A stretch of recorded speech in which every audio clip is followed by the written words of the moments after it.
ॐ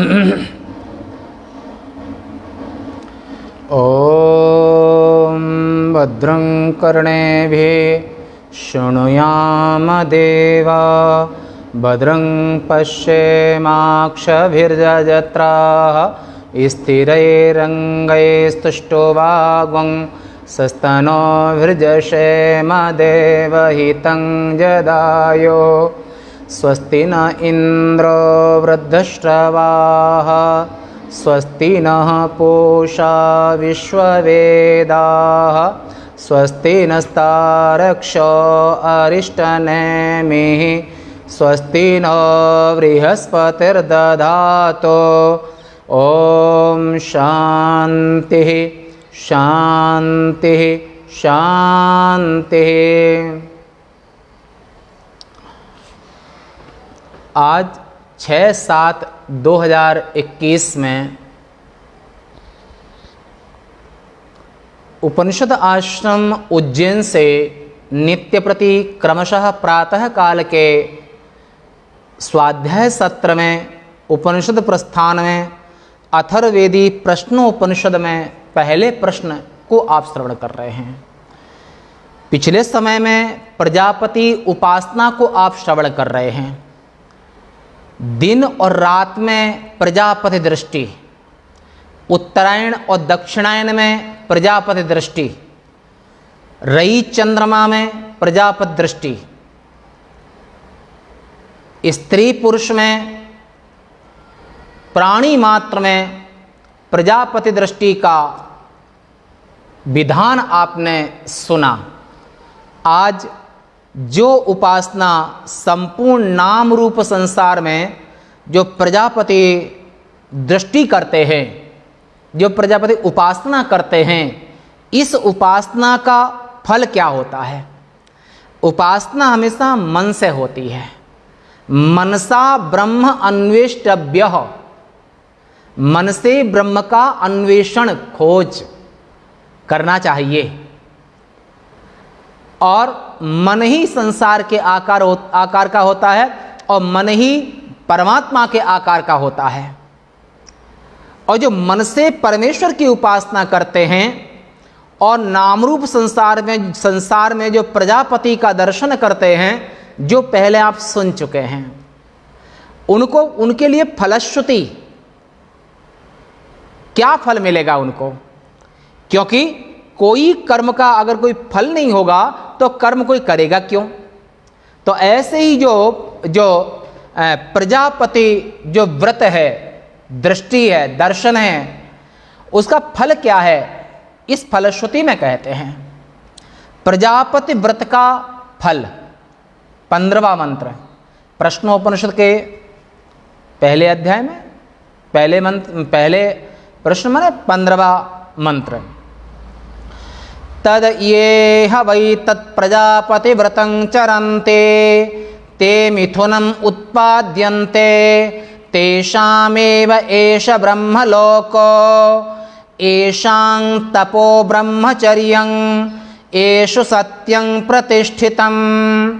तद्येह वै तत्प्रजापति व्रतं चरन्ते ते मिथुनम् उत्पाद्यन्ते तेषामेव एष ब्रह्मलोको एषां तपो ब्रह्मचर्यं एषु सत्यं प्रतिष्ठितं। तद ये, जिसको आप पहले सुन रहे हैं पूर्व से, ऐसे जो प्रजापति का दर्शन, जो प्रजापति की उपासना, जो प्रजापति का व्रत, सत्य का पालन करना भी सत्य की उपासना है। सत्य का आचरण करना सत्य की उपासना है, व्रत है। ब्रह्मचर्य का पालन करना, सत्य का पालन करना, अहिंसा का पालन करना, यम नियम का पालन करना, ये व्रत है। और ये व्रत दो तरह के होते हैं। एक आप 15 दिन के लिए, 10 दिन के लिए यज्ञ अनुष्ठान में हैं और आपने प्रतिज्ञा की, संकल्प किया कि हम कभी असत्य नहीं बोलेंगे, तो ये आपकी 15 दिन की उपासना माने व्रत हुआ। और एक वो व्रत होता है जिसमें देश काल परिस्थिति की कोई सीमा नहीं है। माने यावत जब तक प्राण रहेंगे तब तक कभी हम सत्य का त्याग नहीं करेंगे। तो ये सत्य का व्रत जीवन भर का होता है। ऐसे ही यहां पर इस व्रत में है कि प्रजापति व्रत जो जीवन भर ब्रह्म का दर्शन करते हैं, प्रजापति का दर्शन करते हैं पूर्व बताई हुई विधि के अनुसार, उनकी फलश्रुति आगे कह रहे हैं। इस प्रकार जो भी उस प्रजापति व्रत का आचरण करते हैं, यानी कि मन से प्रजापति का दर्शन करते हैं, दिन में, रात में, अन्न में, अन्न भी प्रजापति का रूप है, रई में, चंद्रमा में, स्त्री में, पुरुष में, हर जगह पर जो प्रजापति व्रत का आचरण माने व्रत का पालन करते हैं वे सदग्रस्त। कल आपने सुना था कि ब्रह्मचर्य है, तो ब्रह्मचर्य है तो गृहस्थ कैसे ब्रह्मचर्य पालन कर सकते हैं? तो कल आपने ये सुना था कि एक नारी सदा ब्रह्मचारी, एक पति महासती। जो एक पत्नी व्रत का पालन करते हैं, जो एक पति के साथ ही पतिधर्म का पालन करती है वो महासती है, और एक पत्नी व्रत का पालन करने वाले ब्रह्मचारी, गृहस्थ ब्रह्मचारी, नैष्ठिक नहीं, गृहस्थ ब्रह्मचारी। तो ऐसे जो लोग हैं जो एक पत्नी व्रत का पालन करते हैं, एक पतिव्रत का पालन करते हैं, वो नारी भी ब्रह्मचारिणी है, वो पुरुष भी ब्रह्मचारी है गृहस्थ आश्रम में, जो आपने इस प्रसंग को पहले सुन चुके हैं। तो ऐसे जो जिनमें की तप का अर्थ होता है कि मनश्चेन्द्रियाणाम एकाग्रं परमं तपा, मन और इंद्रियों की जो एकाग्रता है, एक प्रत्यय गोचर वृत्ति, एक विषय में तदाकार होना, तप है। तप, ब्रह्मचर्य, ये दोनों कैसे टिकेंगे, कैसे रहेंगे? तो सत्यम। अगर सत्य नहीं होगा तो आप कोई भी व्रत का पालन नहीं कर सकते हैं, कोई भी धर्म का पालन नहीं कर सकते हैं, कोई भी अनुष्ठान साधन नहीं कर सकते हैं, क्योंकि धर्म न दूसर सत्य समाना, आगम निगम पुराण बखाना। जो सत्य है, ये जितने भी नियम धर्म आदि सब हैं वे सब सत्य में ही प्रतिष्ठित हैं। सत्ये सर्वम प्रतिष्ठितम। इसलिए जो यहां पर सत्य में स्थित है, जिनमें सत्य स्थित है, जिनके अंतःकरण में सत्य स्थित है, अथवा जिनका अंतःकरण मन बुद्धि सत्य में स्थित है, दोनों तरफ कर सकते हैं कि मन भी निराकार है, सत्य भी निराकार है। तो जिनमें सत्य स्थित है उन्हीं को यह ब्रह्मलोक प्राप्त होता है। ये विषय आप विशेष वहां पर पंचांग विद्या के में सुनेंगे। ब्रह्मलोक जाने के लिए अधिकारी केवल नैष्ठिक ब्रह्मचारी सन्यासी होते हैं, गृहस्थ कभी नहीं होते हैं। पर हां, एक विद्या है जो पंचांग विद्या है, पंचांग विद्या के बल पर गृहस्थ व्यक्ति भी ब्रह्मलोक जा सकते हैं। ये सामवेद के छांदोग्य उपनिषद के 6 अध्याय में जब आएगा तब हम पंचांग विद्या में, और जिस पंचांग विद्या में सन्यासी और नैष्ठिक का अधिकार नहीं, उसमें गृहस्थ का अधिकार है, और पंचांग विद्या के बल से वो गृहस्थ भी स्वर्ग से ऊपर के लोकों में सत्यलोक नारद चले करत राम गुणगान, और ऊपर के सूर्य के मार्ग के और स्वर्ग के ऊपर के लोकों में गृहस्थ व्यक्ति पंचांग विद्या की उपासना करके जा सकता है। ये विषय जब आएगा तब बताएंगे। और उन्हीं को ये ब्रह्मचर्य, तप और सत्य, तीन धर्म को जो पालन करता है, ब्रह्मचर्य व्रत का पालन, तप का पालन और सत्य का पालन, ऐसा व्यक्ति शरीर छूटने के बाद, मरने के बाद स्वर्ग से भी ऊपर के लोकों में चला जाता है पुण्य प्रभाव से। कि ब्रह्मचर्य पालन करना, सत्य का पालन करना और तपस्या करना, ये तीनों का महत्व पुण्य होता है। बड़ा भारी पुण्य होता है। जे तप कर सुर लोक सिधारत, तपस्या करके वो उत्तम से उत्तम लोगों को प्राप्त करते हैं। भाष्य, ऐसी स्थिति में माने तत तत्र एवं सती ये गृहस्था, जो गृहस्थ व्यक्ति है वो गृहस्थ, ऐसी स्थिति होने के कारण जो गृहस्थ है और प्रजापति व्रत, पति पत्नी दोनों ही रहते हैं, गृहस्थ हैं, और वे प्रजापति के व्रत का आचरण करते हैं, जो पहले बता चुके हैं विधि। यानी कि ऋतुकाल में स्त्री गमन करते हैं, माने ऋतुकाल के 4 दिन के बाद तो स्त्री गमन करते हैं। या हा और बई ये 2 निपात शब्द हैं, तो निपात के रूप नहीं चलते हैं, निपात अव्यय इनके रूप नहीं चलते हैं। तो ये हा और बई, हा ऐति अर्थ में, बई निश्चित अर्थ में है। तो ये निपात प्रसिद्ध का स्मरण दिलाने के लिए उन ऋतुकाला विगामियों को, माने गृहस्थ को, ऋतुकाल के बाद गृहस्थ व्यक्ति को पत्नी सहगमन करना ही चाहिए, ये उसका पुण्य है, है? तो ऐसे जो ऋतुकालाभिगामियों को यह दृष्ट फल मिलता है। क्या फल मिलता है वो आगे कहते हैं कि वे गृहस्थ लोग, वे गृहस्थ धर्म का पालन करने वाले ऋषि लोग, पहले भी गृहस्थ में ना बहुत ऋषि, तेजस्वी ऋषि हो गए हैं, अत्रि आदि, वशिष्ठ आदि, जो वे मिथुन यानी कि पुत्र और कन्या, अगर आप अपने बेटे के लिए बहू लाना चाहते हो तो कन्यादान करना आवश्यक है। और अगर आप केवल बेटा पैदा किया है और कन्या उत्पन्न नहीं हुई है तो आपका गृहस्थ आश्रम अधूरा है। इसलिए लोग कन्यादान, दूसरे की लड़की का भी कन्यादान करते हैं। कन्यादान का महत् यज्ञ फल होता है। तो ऐसे जो ये प्रजापति की उपासना करने वाले जो लोग हैं, ऋषि गृहस्थ ऋषि हैं, वे लोग पुत्र और पुत्री दोनों संतान उत्पन्न करते हैं। उनके यहाँ पर, और बड़ा भाग्यशाली व्यक्ति होता है जिसके यहाँ पर कन्या संतान पैदा हो, कन्या और बालक दोनों उत्पन्न होते हैं, जो दोनों का पिता माता होते हैं, दोनों ही जिन घर में हैं वे निश्चित ही गृहस्थ भाग्यशाली गृहस्थ हैं। और जिनके यहाँ पर केवल बेटा है वो पूर्ण भाग्यशाली नहीं है। तो आपने अपने बेटे के लिए कन्या ले तो ली दान में, और अगर दी नहीं है तो अगले जन्म में आपको ये ऋण लेके जाओगे।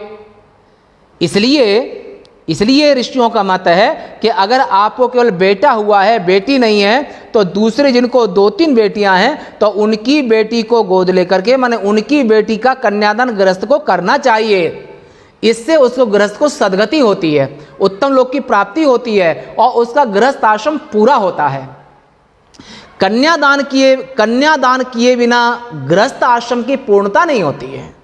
तो ऐसा भगवान वेद कहते हैं कि ऐसे जो प्रजापति व्रत का पालन करते हैं, ऐसे गृहस्थ ऋषि लोग माने पुत्र और कन्या दोनों को जन्म देते हैं। इस दृष्ट फल के सिवा, ये तो लोक का फल है, इस दृष्ट फल के सिवा इसके आगे अदृष्ट फल भी है। इसके अतिरिक्त उन इष्ट और पूर्त, जो हम पहले बता भी चुके हैं, इष्ट का अर्थ होता है कि यज्ञादिक करना रोज पत्नी सहित, अगर नहीं कर सकते हैं तो यज्ञादिक करवाना। अगर पूरे महीना भर नहीं कर सकते हो तो गृहस्थ व्यक्ति को पत्नी के सहित दर्श पूर्णमासं यजेत, यानी कि गृहस्थ व्यक्ति को सपत्नी को होकर के और अमावस्या और पूर्णमासी महीने में 2 बार तो हवन करना ही चाहिए। अगर आप ज़्यादा नहीं तो कम से कम 15 दिन में 1 बार तो एकादशी व्रत करना ही चाहिए, एकादशी या प्रदोष। क्यों? अंग शुद्धि प्रजायते, त्याग तपस्या से, व्रत से आपके व्यक्ति के अंदर शुद्धि होती है, मन की तन की शुद्धि होती है। तो दृष्ट फल भी और अदृष्ट फल में इष्ट और पूर्त कर्म में अर्थ होता है दान पुण्य, कुआं, बावड़ी, वस्त्र, पेन, कलम, अन्न, जल आदि प्राणी मात्र को ब्रह्म बुद्धि से जो दान करना, इसमें प्राणी मात्र के लिए दान ये पूर्त कर्म है। और दत्त, दत्त माने यज्ञ वेदी से जब यजमान यज्ञशाला से बाहर निकल के जो दान करता है वो दत्त दान है। और यज्ञ वेदी के यज्ञशाला में अंदर जो दान करता है वो वर्णीय, जो वर्ण किए हुए ऋतुकों का होता है। और यज्ञ वेदी से बाहर दिया हुआ दान वो दत्त कर्म माने वो पुण्य फल को देने वाला होता है। तो दत्त माने यज्ञशाला में भी दे, और यज्ञशाला के बाहर में जिनको तुमने वर्ण नहीं किया है ब्राह्मणों को, उनको भी दान देना चाहिए। ऐसा जो इष्ट कर्म, पूर्त कर्म और दत्त कर्म, दत्त कर्म कर्ताओं को जिनमें कि स्नातक का अर्थ होता है कि जो 12वीं तक के क्लास का नाम स्नातक है। छोटे से लेकर के 12वीं माने 9वीं, 10वीं, 11वीं, 12वीं, पूर्व मध्यमा, उत्तर मध्यमा माने 9वीं, 10वीं, और पूर्व मध्यमा प्रथम खंड, पूर्व मध्यमा द्वितीय खंड यानी कि 9वीं और 10वीं क्लास, और उत्तर मध्यमा प्रथम खंड, उत्तर मध्य द्वितीय खंड यानी कि 11वीं, 12वीं। जो ऐसे जो ब्राह्मण बालक हैं, ऐसे जो विद्यार्थी हैं, ब्राह्मण बालक हैं या फिर अन्य बालक हैं, ऐसे विद्यार्थी को जो दान पुण्य आदि सेवा करते हैं, ये भी पुण्य कर्म में शामिल हैं। और स्नातक व्रत तप अलविराम। तो और ऋतुकाल से अन्य समय स्त्री गमन न करना ब्रह्मचर्य है। ऋतुकाल के पूरे होने पर जो स्त्री गमन करता है वो तो विधि है, कोई उसमें दोष नहीं है, पर ऋतुकाल को छोड़ करके और हर रोज मन ऋतुकाल के बिना भी कभी भी सहवास करने लगे, वो गृहस्थ को बर्बाद कर देता है, दुखी कर देता है, तन से, धन से, बरकत से। तो वहां पर नियम के अनुसार माने ऋतुकाल से अन्य समय स्त्री गमन न करना रूपी ब्रह्मचर्य, और असत्य त्याग रूपी, असत्य का त्याग और सत्य का पालन। तो असत्य त्याग रूपी सत्य अव्यभिचरित रूप से प्रतिष्ठित है, माने वो सत्य का कभी त्याग नहीं करता है। यह अदृश्य फल मिलता है उस गृहस्थ को, और वे चंद्र लोक में माने इंद्र के लोक में, स्वर्ग में जाकर के, और पितृ यान रूपी ब्रह्मलोक माने दक्षिणायन रूपी ब्रह्मलोक, ऐसे जो गृहस्थ ब्रह्मचारी हैं उनको ऊपर का लोक नहीं मिलेगा, उनको उनके दक्षिणायन मार्ग से जाकर के, और स्वर्ग ही उनके लिए ब्रह्मलोक है। जो गृहस्थ के ब्रह्मचर्य का पालन करते हैं, जो एक पति महासती, एक नारी सदा ब्रह्मचारी, ऐसे गृहस्थ आश्रम के ब्रह्मचर्य का पालन करते हैं, ये पुण्य कर्म के प्रभाव से इष्ट, पूर्त, दत्त और इन सब के दान पुण्य आदि के प्रभाव से वे दक्षिणायन मार्ग से जाकर के और स्वर्गे लोके मह्यते, और स्वर्ग लोक में आनंद को अनुभव करते हैं, उत्तम सुखों को अनुभव करते हैं, और उस लोक में उनके शरीर जलीय होते हैं, पार्थिव नहीं होते हैं। इसे देवताओं के शरीर में कभी बदबू नहीं आती है। ऐसे जो गृहस्थ ब्रह्मचारी हैं, वे दक्षिणायन मार्ग से जाकर के और स्वर्ग रूपी ब्रह्मलोक में सुख का आनंद लेते हैं, सुख का अनुभव करते हैं। किंतु जो चंद्रलोक संबंधी ब्रह्मलोक के समान मलयुक्त, वृद्धिक्षय बढ़ना और घटना, वृद्धिक्षय आदि से युक्त नहीं है। स्वर्ग में आपको मिलेगा और छूटेगा भी। स्वर्ग में भी वर्ण व्यवस्था है, स्वर्ग में भी जो ज़्यादा पुण्यात्मा है उसे उत्तम कोटि का स्वर्ग है, और जो थोड़े पुण्य वाला है स्वर्ग में तो है पर उसको उतनी सुविधाएं नहीं है जैसे इस पृथ्वी लोक में 5 स्टार होटल की सुविधाएं। 5 स्टार होटल माने स्वर्ग, तो वहाँ पर ऐसे जिसके ज़्यादा पुण्य हैं उसे ज़्यादा सुख सुविधाएं मिलती हैं, और जिसके कम पुण्य हैं उसको कम सुख सुविधाएं मिलती हैं। ऐसा जो गृहस्थ ब्रह्मचारी जो हैं वो दक्षिणायन मार्ग से स्वर्ग ही उनका ब्रह्मलोक है। दूसरे जो उत्तरायण मार्ग से जाते हैं उनके लिए ब्रह्मलोक स्वर्ग से ऊपर का। तो ऐसे बल्कि सूर्य से उपलक्षित उत्तरायण संज्ञक बीरजा रज रहित, रजतम से रहित, ऐसी अंतःकरण वाले नैष्ठिक ब्रह्मचारी और सन्यासी लोग हैं। जब ये देह छोड़ते हैं तो ब्रह्मचर्य और तप और सत्य के प्रभाव से ये सूर्य भगवान उनको जगह देते हैं और सूर्य के मार्ग का भेदन करके वो स्वर्ग से भी ऊपर निकल जाते हैं। कौन से? बिरज। बिरज माने होता है विशुद्ध प्राणात्म भाव, उन्हें प्राप्त होता है। किन्हें प्राप्त होता है? इस पर कहा जाता है कि उत्तर मार्गावलंबनियों की गति।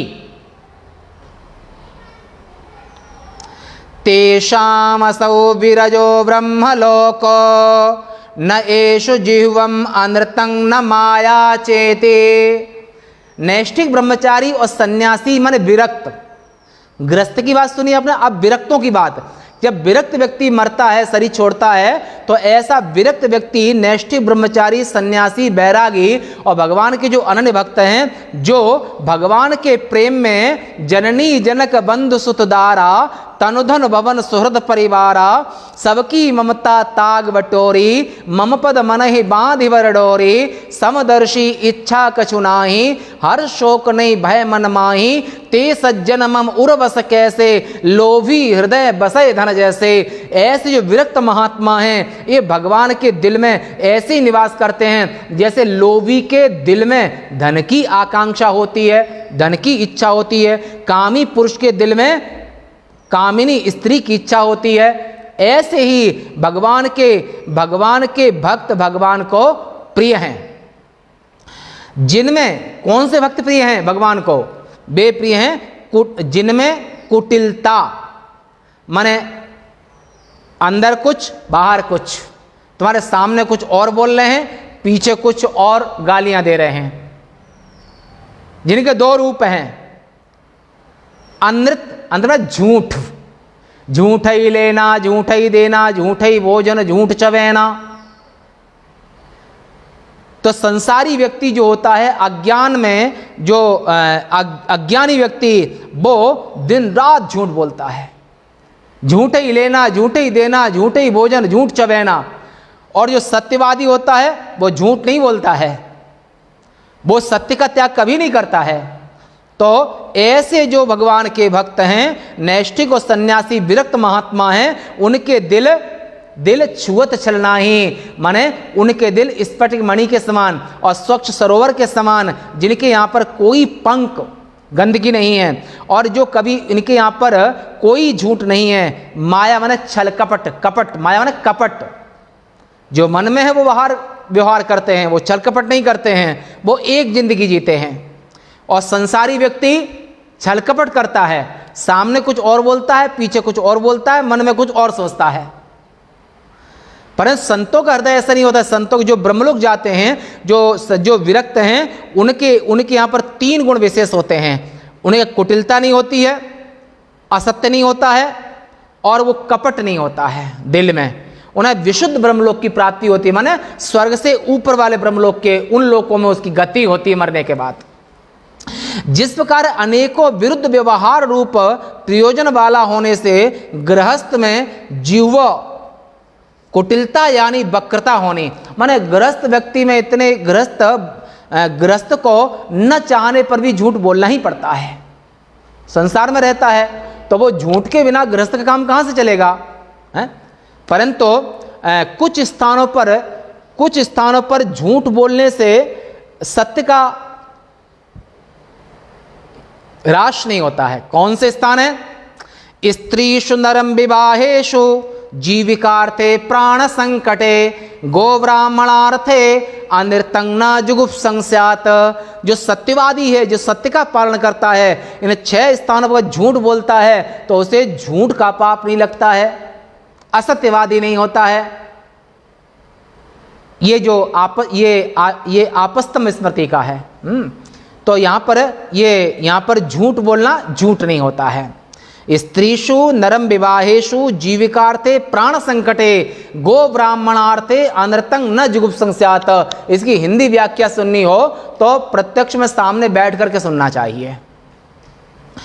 और उस प्रकार जिनमें जिह्वा माने जवान पर असत्य, जवान पर नहीं है, पर संसार में जो रहता है संसारी व्यक्ति असत्य नहीं बोलेगा तो उसका बड़ा कठिन जिंदगी हो जाती है। तो गृहस्थों में जिस प्रकार क्रीड़ा आदिक, पत्नी के साथ में, मित्रों के साथ में, विवाह आदि के अवसर पर, बेटी बेटा की शादी आदि के अवसर पर, तो वहां पर हंसी मजाक में, तो गृहस्थ में क्रीड़ा आदि के निमित्त होने वाले अनृत अनिवार्य हैं, माने गृहस्थ में वो होता ही हंसी मजाक में। वैसा जिनमें अनृत नहीं है, जैसे गृहस्थ में होता है ऐसा वो हंसी में भी मजाक में भी झूठ नहीं बोलते हैं विरक्तों में। तो जिनमें गृहस्थों के समान माया का भी अभाव है, अपने आप को बाहर से अन्य प्रकार कुटिल प्रकट करते हुए जो अन्यथा कार्य करना है वही मिथ्याचार रूपी माया है। माने बाहर कुछ और है अंतर कुछ और है, ये माया है। और महिषा ही मित भाषणम, महापुरुष लोग कम बोलते हैं पर वो जो अंदर है वही बाहर बोलते हैं, न उनको डर है न भय हैं। जो परमात्मा के भक्त हैं वो मिथ्या आचरण नहीं करते हैं, चाहे हरिश्चंद्र, राम, दशरथ, सीता, युधिष्ठिर, महापुरुष लोग कभी ग्रस्त में होते हुए भी झूठ नहीं बोलते हैं। और ये तो विरक्त हैं, ये किसके लिए झूठ बोलेंगे? आखिर किसके लिए? भगवान को भजन छोड़ के उद्देश्य है ही नहीं। शरीर तो आज नहीं कभी छूटेगा ही छूटेगा, जब छूटना तब छूट जावे, कोई संकल्प विकल्प नहीं। ऐसे विरक्त सन्यासी लोग आखिर क्यों झूठ बोलेंगे? इसलिए उनका जीवन एक रस होता है और गृहस्थ में दो रूप होते हैं। इस प्रकार जिन एकांत निष्ठ ब्रह्मचारी, वानप्रस्थ, भिक्षु माने सन्यासी, ब्रह्मचारी, वानप्रस्थ और सन्यासी, और इनमें कोई निमित्त न रहने के कारण माया आदि दोष नहीं होता है। किसी को कोई व्यवहार ही नहीं होता, सब कुछ त्यागे बैठे हो। त्यागी झूठ किसके लिए बोलेगा? त्याग इसलिए उनमें साधनों और उनमें माया आदि दोष नहीं है और उन्हें उनके साधनों की अनुरूपता से ही यह विशुद्ध ब्रह्मलोक प्राप्त होता है। यानी कि सत्य के प्रभाव से, ब्रह्मचर्य के प्रभाव से, तप के प्रभाव से वो सूर्य के मार्ग का भेदन करके मरने के बाद और वो स्वर्ग से भी ऊपर के लोकों में चले जाते हैं। ऐसे नैष्ठिक ब्रह्मचारी, सन्यासी यानी कि विरक्त महात्मा लोग, वैष्णव भी हैं उसमें। इस प्रकार यह ज्ञान उपासना सहित कर्मानुष्ठान करने वालों की गति कई पूर्वोक्त चंद्रमा रूपी ब्रह्मलोक तो केवल कर्मठों के लिए ही है। और जो गृहस्थ हैं, जो कर्म के द्वारा लोक अर्जित करते हैं, उन्हें स्वर्ग तक के लोक की प्राप्ति होती है।